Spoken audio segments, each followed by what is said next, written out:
My name is Krishnan and our group will present a presentation on rapport building.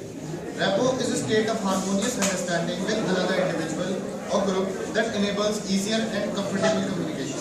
In other words, rapport is getting on well with another person or group of people by having things in common.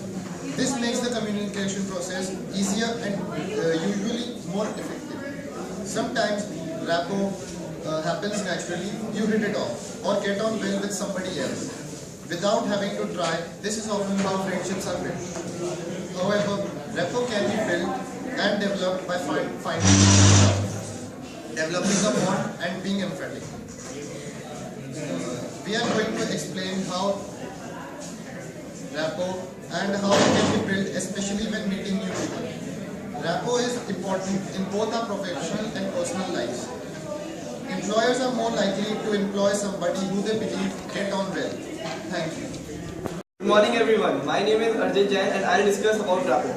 Rapport is important in both our professional and personal life. Employers are more likely to employ somebody who they believe will get on well with their current staff. Personal relationships are easier to make and develop when there is a closer connection and understanding between the parties developed. The first task in successful interpersonal relationship is to attempt to build a rapport. Building a rapport is all about matching ourselves with another person. For many, starting a conversation with a stranger is a stressful event. We can be lost for words, awkward with our body movement and language.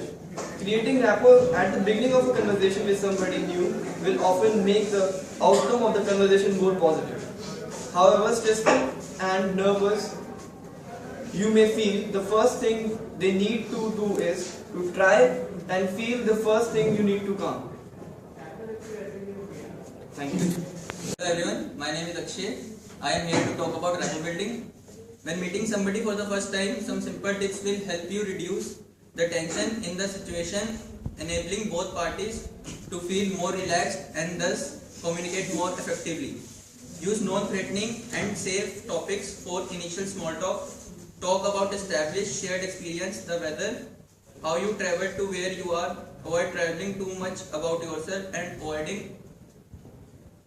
avoid asking direct questions about the other person. Listen to what the other person is saying and look for shared experience or circumstances. This will give you more to talk about in the initial stages of communication. Try to inject an element of humor. Laughing together creates harmony.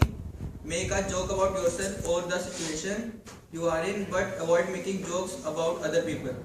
Be conscious of your body language and other non-verbal signals that you are sending. My name is Kishan Chawla and I would like to conclude this topic too with some helpful building behaviors. If you are sitting, then lean forward and toward the person you are talking to with open hands and uncrossed legs. This is open body language and will help you, the person you are talking to, feel more relaxed. Look at the person approximately 60% of the time. Give plenty of eye contact, but be careful not to make them feel uncomfortable. When listening, nod and make encouraging sounds and gestures. Use the other person's name early in the conversation. This is not only seen as polite but also will reinforce the name in your mind, so you are also less likely to forget it. Ask the other person to ask open questions. Open questions are likely to be more answered in yes or no. Use feedback to summarize. Thank you.